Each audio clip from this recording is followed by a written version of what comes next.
Welcome, Danielle. I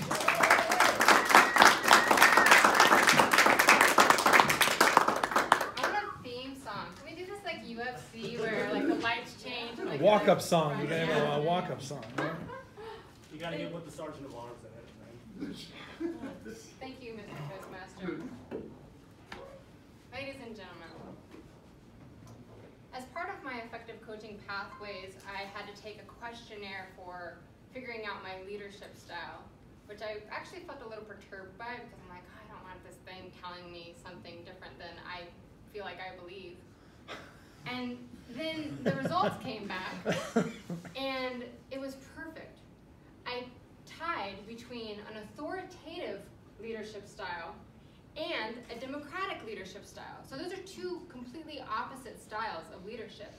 But I realized that it was perfect for me.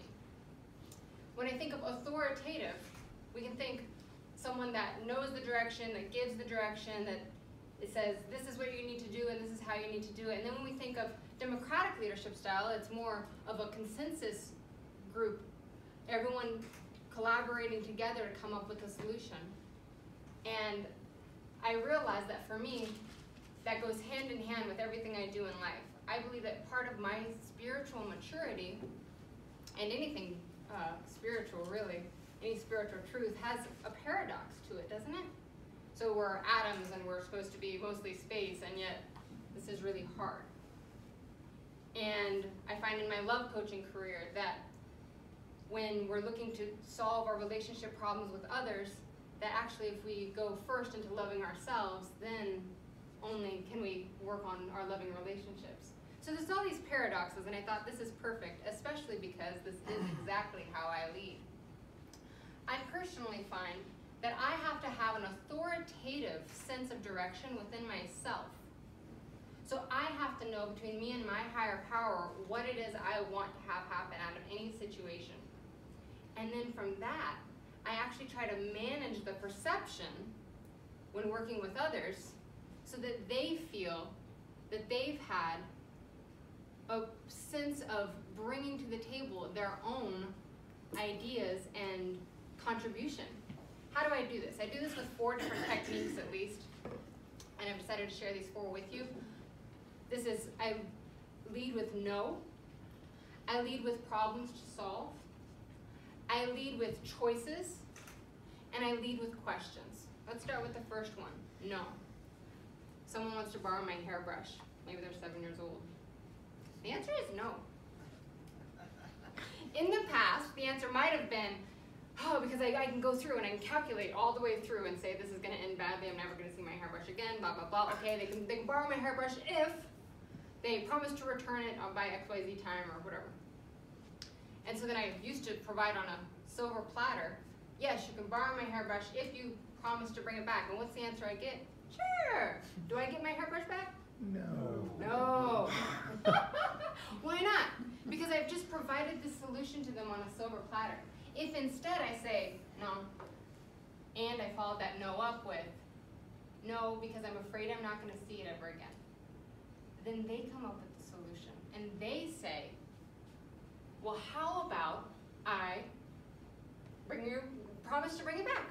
And I say, oh, that sounds great. So you promise to bring it back? When? And they say, right after I'm done using it, by, in an hour. Okay, fine. So that's how I use no. I also use no, I love no with dating, back in my experience, and as a love coach with people, I tell people, I say, the answer is no. For whatever reason, whatever guy you're seeing, the answer is no. You go out on a couple dates, especially the one you really like, you just say, you just don't really know, because there's maybe some things I don't still know about, maybe I'm not sure if we have the same life goals, and then let them come to you and say, well, this and that, and solve the problem. And then that way you can see that they're interested. And then if they just say, okay, fine, bye, then kind of gives you an answer. I'll also say to lead with choices. Leading with choices is, well, we have to brush our teeth tonight. So do you want to brush your teeth and listen to a song while you're brushing your teeth? Or do you want to brush your teeth and also watch something on YouTube while you're brushing your teeth? Suddenly you have a choice. There's no question now whether or not me and my stepchild has to brush our teeth, but they actually have some say in whether or not, how that goes down. The same thing ensues with a problem to solve. So there can be someone that comes in and has an idea about some way that they want to do something. For example, the child, let's go back to this example. They say, oh, well, I don't actually want to brush my teeth tonight. I want to brush my teeth tomorrow morning. And I say, well, the problem with that is that when you wake up in the morning, we're already pressed for time. So if we don't have enough time to brush our teeth in the morning, we have to brush it tonight. Child suddenly goes, what if I wake up earlier? And I say, what? So you're going to solve the problem of not having enough time in the morning to brush your teeth by waking up earlier. Okay, so you want to wake up now at 5:45 instead. Yep.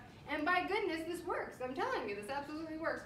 This child will be up and ready and at 'em at 5:45 in the morning to brush their teeth, which is just amazing to me. As soon as I give someone the perception that they're able to have their own authority over themselves, they own that. The other thing that I do when I lead with both a democratic and authoritative point of view is having questions. And this one is really powerful, especially in love coaching or helping friends, which is I'm hearing all these things, and sometimes I want to have this solution, right? We're complaining about something in our lives where I'm like, aha, this is what you need to do. We've all been there, right? Like anyone that comes to us with any grievances, we can immediately see from the outside, this is what you need to do. Here's the answer to your problem.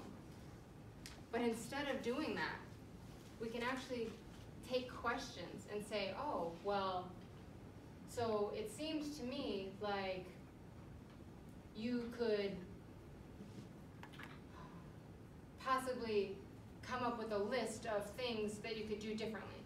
But instead of saying that, you could say, what are the options that you have to do something differently?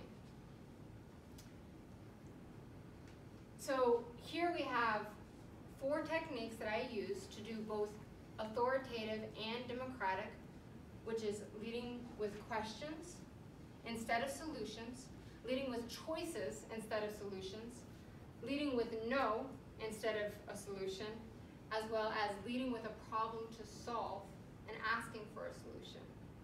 There's a really famous quote that says, the whole problem with the world is that the fools and fanatics are so sure of themselves while the wiser people are so full of doubt.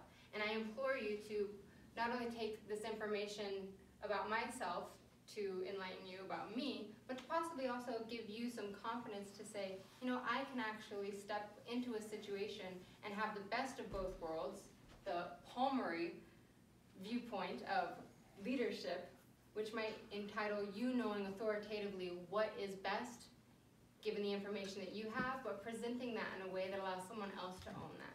Thank you so much.